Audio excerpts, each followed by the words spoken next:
Assalamu alaikum wa rahmatullah. The most authentic and verified texts for Muslims after the Qur'an are the books of Hadith. They're foundational to how we understand Islam and its practice. But if the Qur'an is complete and perfect, why do we even need the Hadith to begin with? How can we be certain that the Prophet ﷺ actually said something? And what should we do if one of his narrations, peace be upon him, is deemed to be less than authentic?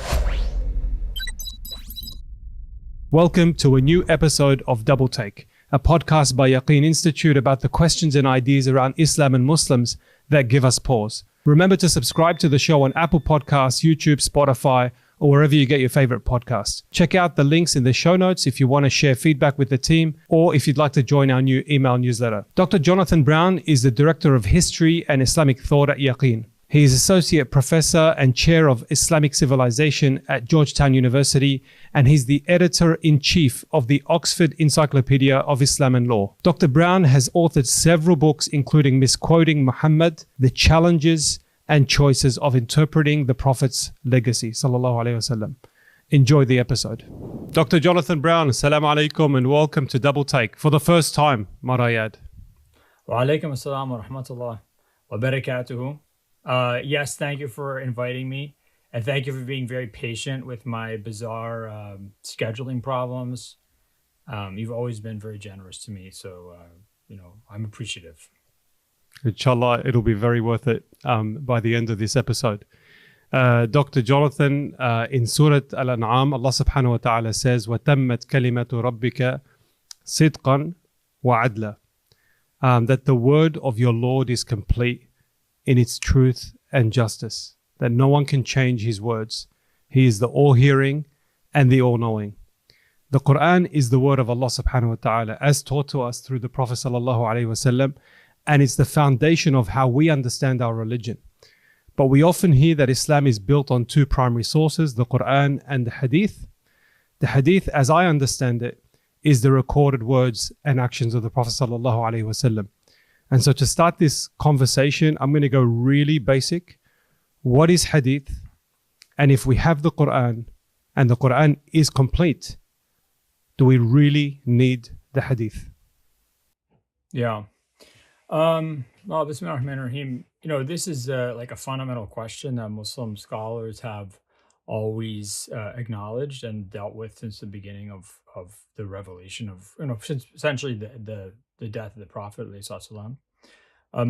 And there's you can sort of start with two axioms, sort of two fixed certainties that Muslims have always had since the beginning of our tradition. The first is that the Qur'an is the revelation, right? So if not for the Qur'an, there would be no contact with the divine, right? So the Qur'an is like the starting point of everything. It's like the epicenter of guidance, right? It's the so the Prophet, ﷺ, his job is to deliver the message of the Qur'an, right? So his job doesn't exist separately from the Qur'an. It is to deliver the message of the Qur'an. So that the first thing is that, and then you have things in the Qur'an, like the Qur'an saying that it is tibyanun li kulli shay. The Qur'an elucidates all things. I think it's وَمَا فَرَّطْنَا فِي الْكِتَابِ مِنْ شَيْءٍ, right? Where God says, we've not omitted anything from this book. So the Qur'an has, it contains complete guidance. It contains complete guidance. So that's one certainty, like one fixed point. And so you'll, by the way, it's interesting. You'll see, Allahumma salli ala Muhammad, like you'll see Imam Shafi'i in the he talks about how there's every hadith he sees this is like, let's say, caused by this verse of the Quran or that verse of the Quran. So even all the hadiths are sort of generated by Quranic revelations, that they kind of come out of them, either by literally that was the circumstance that led the Prophet to say this, or like that's the sort of idea, the asl, the basis behind that this hadith is sort of like a branch of or a ramification of. Or you have sayings like in Abu Nu'aym al-Isbahani's Hilyat al-Awliya, the Ibn Abbas is quoted as saying, جميع علوم في القرآن. I think it's in حلية الأولياء. جميع علومي في القرآن ولكن تقاصر عنها أفهام الرجال. Right? So all knowledge, all sciences are in the Quran, but it's like human minds that don't see that. Right? So that's why you'll see, like, if there's someone who's especially a Muslim scholar who's been kind of it's called like majdub. They've been almost granted ilm ladunni by God, right? So their God is like enlightened their hearts. You'll have instances where there'll be a wali min awliya Allah, a saint of one of God's saints, who like they'll look at their hand and it's like they're reading the Quran in their hand. Or like they'll look at it's like their hand becomes a lawh, like a board that just where they can like read revelation. So like they can look at the Quran and they can see everything in it.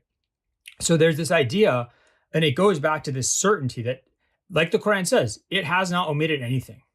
So they go back to these 2 points. Like one, the Quran is the foundation of the sort of fount of guidance, and it contains all guidance, right? It contains all knowledge that humans need. But on the other hand, what's the other sort of certainty? Is not debatable. Muslim scholars have never debated it, which is that there are things that we know are part of our religion that are not explicitly mentioned in the Quran. I mean, Imam Shafi'i's favorite example, 5 daily prayers, right? So there's no point in the Quran does it say there are 5 daily prayers. There's the Fajr prayer and the Dhuhr prayer and the Asr prayer and the Maghrib prayer, and you do it. And by the way, when you pray, you stand up like this and you hold your hands and you raise your hands and you bow down and then you put your head on the ground, right? So this is all explained through the Sunnah of the Prophet. So unless you're going to say that that's not really part of our religion, it's not really core to our religion, it's sort of some extra thing. Unless you're going to say that about the 5 daily prayers, both in their number, their timing, and their actual physical manifestation, unless you're going to say that that's not really part of our religion, you have to say that there are things that are essentially part of our religion that are not explicitly mentioned in the Quran. And if you take these two things together, so they're both certainties, you have to reconcile them. And then what you get is the idea that the seed of all knowledge is in the Quran, the seed of all guidance is in the Quran, but that the Prophet ﷺ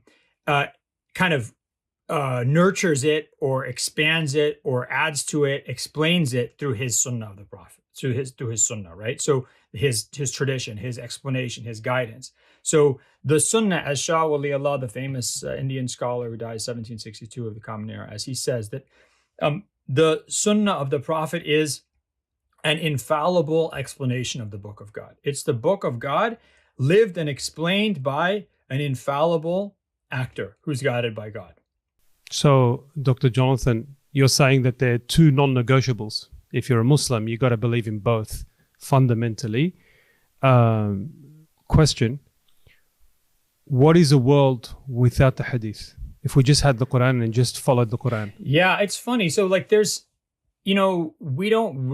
some reports that there are these some early Muslims who don't accept Hadith, but it's sort of hard to tell because, like, for example, Imam Shafi'i will talk about some people who don't accept any Hadiths at all, but we don't really know who these people, like, we don't have their writings. We allegedly early Kharijites didn't accept Hadith. I don't believe that, because we actually have some early Kharijite writings and they do accept Hadith.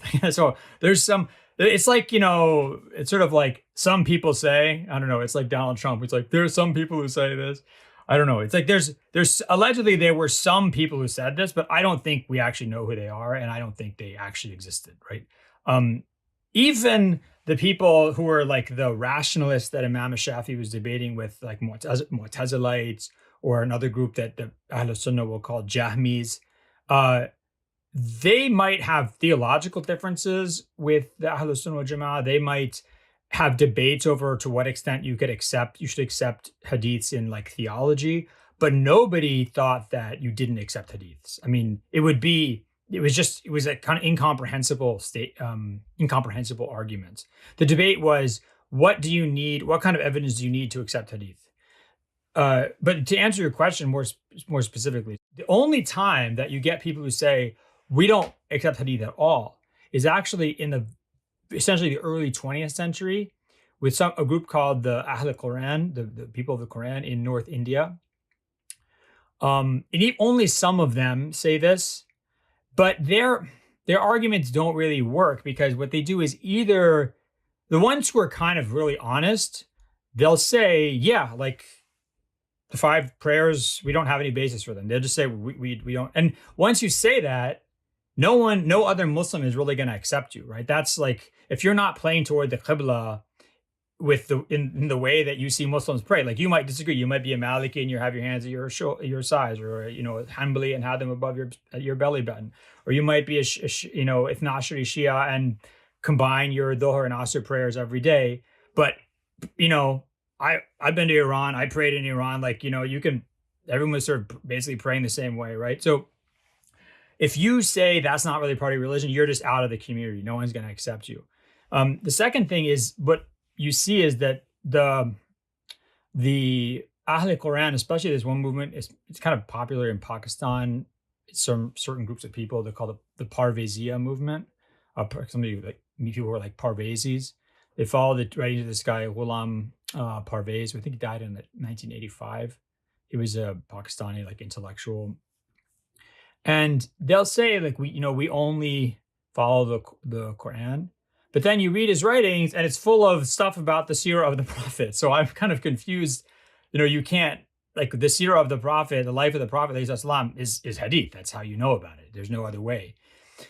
So if I was to summarize, Dr. Jonathan, sorry, if I was to summarize the role of the hadith, then you were saying that there are 2 fundamental pillars of understanding our religion. There's the Qur'an and there's the Sunnah. And the Sunnah, or the hadiths, if I'm hearing you correctly, it's 2 things. One is to help us understand and interpret the Quran. And number 2, it is practicing our religion. It's a prescription on how to follow the religion. Have I understood that correctly? Yeah, but I mean, those are basically the same thing, right? I mean, the sense that the religion we follow is the teachings of the Quran, right? So, by explaining the Quran, we know what our religion is. Yeah, but the Quran doesn't say, as you mentioned, the Quran doesn't mention 5 daily prayers, but the hadith does. So how do you jump from one to the other? There is some interpretation or explanation. So the Quran tells us to follow the Prophet, right? The Quran tells us that he's goodly exemplar. He tells us he doesn't speak from his own desires. It tells us that, whatever he commands us to do, we're supposed to do it, right? Well, imagine this. Like, I tell my kid to go and, vacuum the car or something like that, vacuum out the car. And then I say, anything you don't understand, just ask your brother about how to vacuum the car. And your brother will explain it to you and do what he says. So I've given the command. Now I can go off and drink coffee or whatever I'm going to do, and watch TV, and they're going to vacuum the car. And I've given, part of my order is for one of the brothers to listen to the other brother who's going to tell him what to do. So that's basically what the Quran does. The Quran gives guidance, and then part of that guidance is to listen to the explanations of the messenger of God. And so that's why we're authorized that's why we're required to follow the Sunnah of the Prophet. And by the way, all Muslims acknowledge this, right? So there's not really a debate about this. Yeah, I just, as a simple Muslim, I just want to understand the role of the hadith, and I think that's relatively clear now. Well, I would say this, that there's, so we've talked about the Sunnah. So the Sunnah is like this, it's the authoritative precedent of the Prophet Muhammad, and it's the infallible interpretation of the Quran. Now the question is, how do you know what the Sunnah is? And the Sunnah is basically known through 3 ways. One is through hadiths, right, which are reports about things the Prophet said, things the Prophet did, things that were done in his presence and that he didn't object to, right? So his actions, his deeds, his words, his affirmations, those are hadiths. And then the second source of the Sunnah is essentially traditions of reasoning, right? So the early companions, when they leave Arabia and they go to southern Iraq or Syria or Egypt, and they come across new traditions and clothing and practices and communities and technologies and stuff like that, and they have to figure out, well, how do we act? How does God want us to act? A lot of times especially you see this with like Omar bin al-Khattab radiallahu ta'ala anhu, or Ali or Uthman, or other senior companions, Ibn Mas'ud, Aisha, right? They'll come to rulings. They don't actually cite the Prophet, but they spent decades with him, and they learn how to think like him. So they learn. It's like the example I always give is, my parents. I, for the life of me, could not tell you maybe more than 2 or 3 things that my mom, like, actually quote things my mother said to me, but my whole way of dealing with life, I learned from my mom. Like, how do you solve a problem? Like, let's say, you're cooking and you burn something, and how do you fix it, right? So like all this, like the way my personality was shaped by her. So the personalities, the problem solving of these early, especially the senior companions, is actually is shaped by the Sunnah of the Prophet. So they're like walking Sunnah machines, essentially, right? So that's why, especially in some early books of Islamic law and things like that, they'll talk about the Sunnah of the Prophet and the Khulafa al-Rashidin, right? Or they'll talk about the Sunnah of the Prophet and the early Muslims. Why are they talking about the Sunnah of the early Muslims? It makes sense. Because for them, the Sunnah of the early Muslims is actually an extension of the Sunnah of the Prophet. Now, the early Muslims can disagree on stuff, but they're all like using this method of reasoning they learned from the Prophet. So that's the second way of knowing the Sunnah, is through this tradition of problem solving that the senior companions learned from the Prophet. The third way of knowing the Sunnah is communal practice. So how Muslims actually acted. Like, probably, I'm a convert. I learned to pray from a book, but probably, Mohamad, you learned to pray from like other older people, like your parents or your brothers, your family, someone like, so you actually become kind of acculturated into a community that has its own practices. And so that's how the early Muslims, another way that they knew the Sunnah, is just the way that the early Muslims practiced and transmitted that in that kind of living tradition. We're saying, okay, there are three sources to the Sunnah. We're focusing today on Hadith, and I wanted to talk about the authenticity of Hadith. You've obviously covered this topic very, very extensively. I hear about weak Hadith all the time. I hear there are different levels of Hadith, assuming I haven't gone through the College of Hadith at one of the universities. Help me understand how to navigate this space. How do I know that the Prophet ﷺ actually did something or said something? Yeah. Well, okay, first of all, it's important to remember that, hadiths they're reports about the things that the Prophet said or did, right? So they're a piece of data that goes into a bigger machine, right? So what Muslim scholars have always done, and by the way, the Prophet's own companions did this, right? So we have reports of them doing exactly what we're talking about, right? What I'm about to talk about, right? Which is the Prophet's words are put into like a bigger system. And that system includes the Qur'an, right? It includes other things we know the Prophet said, it includes his Sunnah through communal practice. It includes his Sunnah through traditions of reasoning and problem solving that we talked about. And so any specific hadith is going to get fit into a bigger framework. And this is not something that Professor Brown is saying to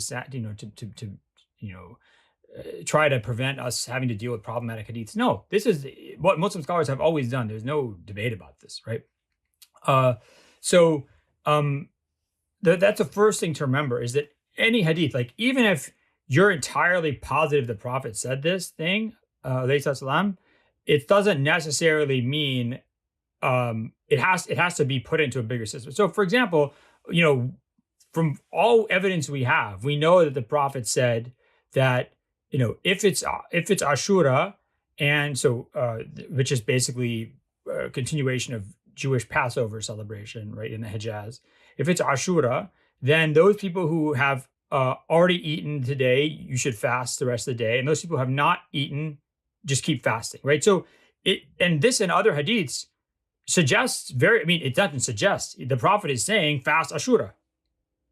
But we don't consider it obligatory to fast Ashura, because we know from other hadiths and from the communal practice of the Muslims that after the fast of Ramadan was revealed in the Quran, that becomes the obligatory fast for Muslims. And Ashura is just, if you want to, you can fast it, right? So either it was required and then that gets replaced by the Ramadan fast, or it was just never required. And it was like, for example, if I say to you, Muhammad, you should drink Gatorade. Oh, you're like dehydrated. You should drink Gatorade. Like that might be means me saying like, I recommend you do this. Or it could be me ordering you to do this, right? So you would only know that if you kind of understood the context, understood like the way people speak amongst friends, or in a certain speech community, right? You have to know all that stuff. And then if you know, for example, that I say the only thing people really need to drink is water, and then you take that. Like that, then you say, but he's also saying you should drink Gatorade. So then it's like, okay, maybe this is for some people they should drink Gatorade. So then you can start figuring out, like, what does he mean by this? The difference here is, Professor, that I can ask you and I can sit down and understand the context that you're kind of ordering or asking me about the Gatorade. With the Prophet ﷺ, you're asking me to do a lot. Like as a layman Muslim, I have to go and check the context. When did he say that? Why did he say that? How did he say it? Who did he say it to?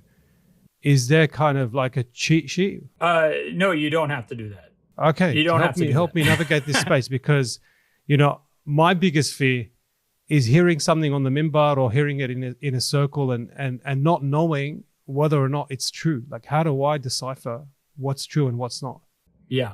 Well, okay, there's a couple of, first of all, you don't need to go figure this out because you have 1,400 years of Muslim scholarship that's done that. Like, that's what schools of law are. That's what the madhahib are. The madhahib are traditions of people who have figured out what, how a specific hadith should be understood.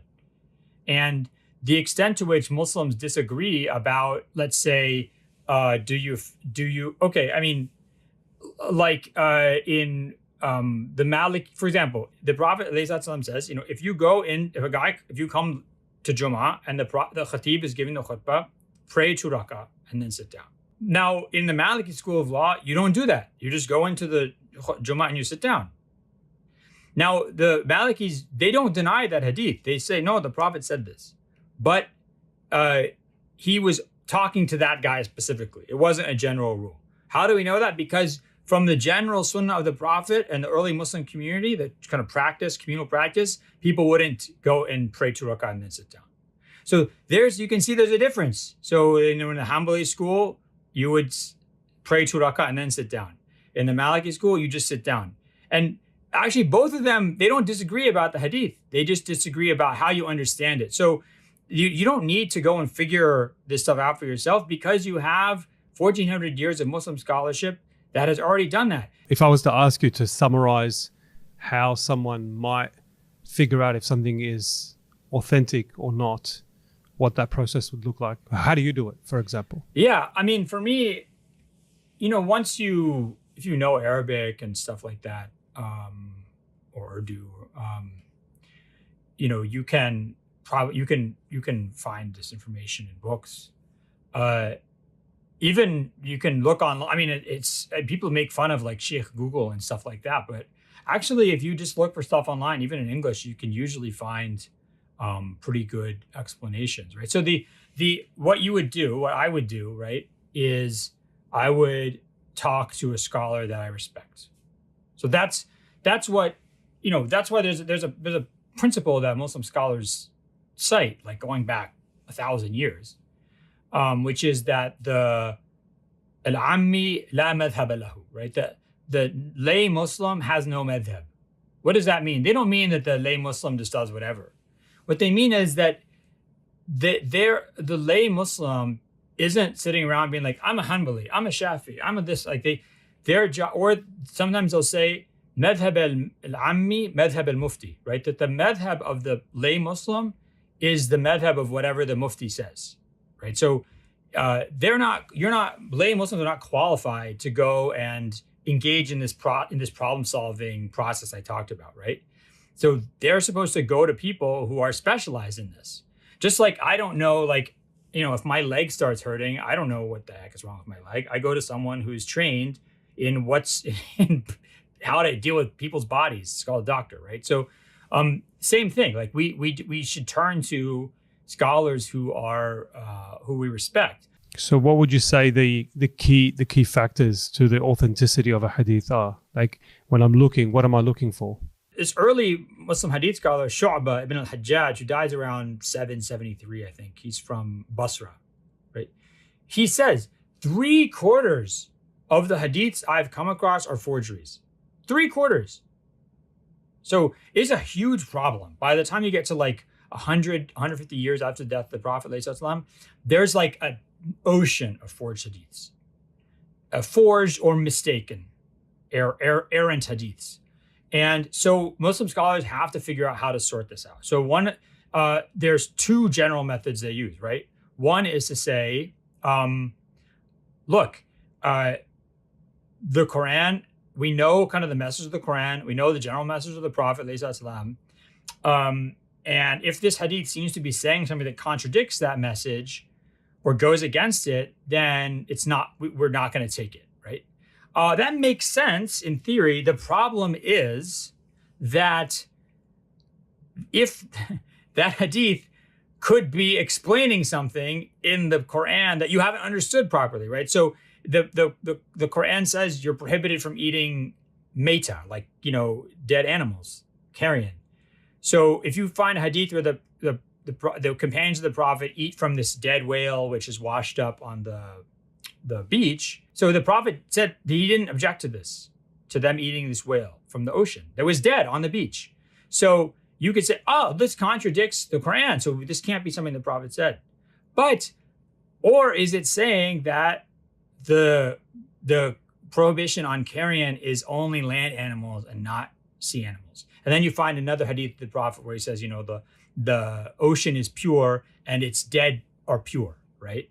So the problem is it's hard to tell the difference between contradiction and explanation sometimes. It's very hard. So we need to be careful about whether or not we think something's contradicting the Quran when it might actually be explaining it, or it might be something that we don't have a capacity to even evaluate, right?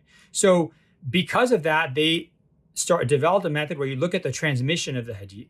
You see, okay, is this transmission corroborated by other transmissions? Is the person who's narrating it generally, when they narrate things, do other people narrate the same thing, right? Or is somebody saying, that guy is the only person who narrated this from his teacher or her teacher, therefore this is suspect, right? So they start to engage in transmission criticism, and then they start to figure out who are the reliable transmitters. So that's the method they use. Now, so in theory, right, what would make a hadith sound sahih would be if there's a trustworthy transmitter who heard directly from another trustworthy transmitter, who heard directly from another trustworthy transmitter back to the Prophet. That's sahih isnad, but unless it's like a very strong isnad, or unless it's not really a controversial issue that the hadith is dealing with, what would really make it sound is if there's multiple narrations. Like you can imagine like a tree branching out like that. That's what makes something really strong, is a tree branching out. It's called shuhra, or like something being well known or widespread. So so that's the sort of general rule. Now, the bulk of the important hadiths in law, like how do you do wudu? What makes water dirty so you can't use it for wudu, right? These hadiths are not actually going to, usually don't meet that like totally trustworthy person from totally trustworthy person from totally trustworthy person back to the Prophet. They don't, are you saying? They don't meet it? They don't. But they're what they are backed up, what makes them sound, or what's called, in this case, good or hasan, is that they are widely transmitted, right? So they're like really widely transmitted, or they're acted on by lots of Muslims. So with those hadiths that are like the kind of a lot of the major hadiths for Islamic law, for like Sharia, buying, selling, marriage, divorce, stuff like that, they're actually, their main kind of the main argument or the main evidence for their reliability is their widespread transmission and their acceptance by Muslim scholars. So you're saying there's been centuries of work done by scholars way before us who would listen to all of these hadiths and categorize them into different categories in terms of sahih, hasan, etc. And they would generally use three criteria. One would be how trustworthy the narrator was, and then the chain of narration all the way to the Prophet ﷺ. That would be one major factor. The other one would be that the hadith is narrated several times or multiple times to the extent that it can be considered very reliable. And the third one is that there's a consensus about the practice of that hadith, if I'm not mistaken. So they're the three kind of general. And so what happens then, Professor, if someone comes out and says, okay, that's great. I like that methodology and I accept that methodology. However, most of your hadiths come from someone like Abu Hurairah, and then he starts questioning the character of Abu Hurairah. So first of all, like Abu Hurairah doesn't narrate very many hadiths that are not narrated by other companions. So this idea that somehow like you can find, that if you get rid of the hadiths of Abu Hurairah, you've gotten rid of like all this problematic corpus, that's just not accurate, because he doesn't narrate a lot of hadiths that are not narrated by other companions. What happens in the 700s and the 800s is there's a debate between what would become like the Shafi and Hanbali schools of law and what would become the Hanafi school of law, okay? And one of the debates they have is whether or not the hadiths of Abu Hurairah are like kind of legally binding, right? So there's certain hadith that the Hanafis, early Hanafis, they didn't kind of take them as evidence in legal discussions because they thought that, they're like, Abu Hurairah didn't understand this material well enough, right? So he wasn't like a faqih. He wasn't a jurist like someone like Umar bin al-Khattab or Aisha was, right? Or Ibn Mas'ud. So that's their criticism. Like, so that, and then, other scholars disagreed with them about that. Now, the point is that, so Abu Hurairah becomes, and then there's another issue, which is a lot of the Shiite attacks on Sunni hadiths are also based on, what they do is they'll go in and find this like intra-Sunni or intra-Sunni debates over Abu Hurairah, and then they'll start like kind of inflating that, like blowing that up and making it say, look, even Sunnis don't trust Abu Hurairah, right? So there's an attempt to like kind of use that as a wedge to argue against Sunni understandings of the Sunnah of the Prophet. So I want to change gears a little bit, just to speak to a layman Muslim like myself here in Sydney. I'm very detached from the centers of power in the Muslim world, so I need some hand holding here. Yeah. You spoke a lot about context, looking at the context of a hadith that the Prophet ﷺ would say. You spoke about seeking some support from a scholar, following a school of thought that's already digested a lot of the hadiths to help interpret the Qur'an. What if I'm sitting there and on the minbar the Shaykh is saying something like a very big bold statement, the hadith of the Prophet ﷺ, where Prophet ﷺ says that I was ordered أمرت أن أقاتل الناس حتى يقولوا لا إله إلا الله, like that I was ordered to kill everyone until they say La ilaha illallah. To fight everybody. Or fight everybody. So I hear that big bold statement. There are many in our religion that you hear like Prophet ﷺ actually said that. And as a layman, I want to know the level of authenticity, the context, but I just don't know the process. I mean, I can ask people, but that will take me in a loop. Well, I mean, there's no way around asking people. If you don't know, you have to ask people who know, right? There's no way around that. Like, there's no replacement for expertise. There's just nothing you can do about that. But what I would say is that's like, that hadith is actually a very good example of the process that Muslim scholars go through, right? Which is, that hadith is, if you look at its chain of transmission, it's very sound hadith, right? There's no debate about, amongst Muslim scholars, they don't debate that the Prophet said this, right? The Prophet said this, alayhi salam.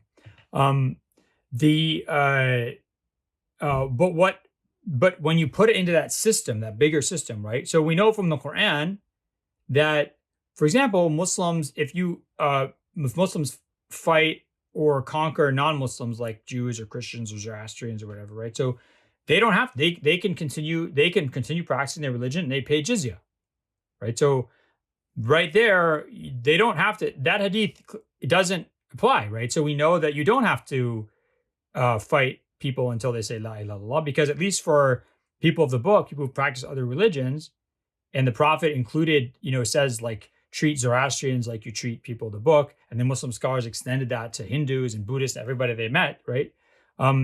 That these people continue practicing their religion, they just pay the jizya tax.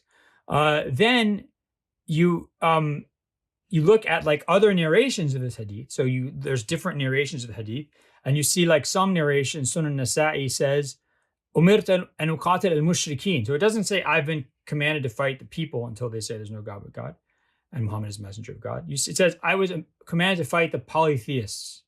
It's like, this is interesting, because who is the only group that the Muslims actually fight until they become Muslim is the polytheist Arabs in Arabia. That's the only group. Other groups, every other group Muslims encounter in history, they allow them to continue practicing their religion. They don't care. They just say, okay, you guys keep practicing religion, pay jizya, it's fine. So when you look at you put this hadith in the context of the Quran, you put this hadith in the context of other narrations of that hadith, so you look at other instances of the Sunnah of the Prophet, and then you understand what the Prophet meant by this, right? And that's actually what Islamic law says as well.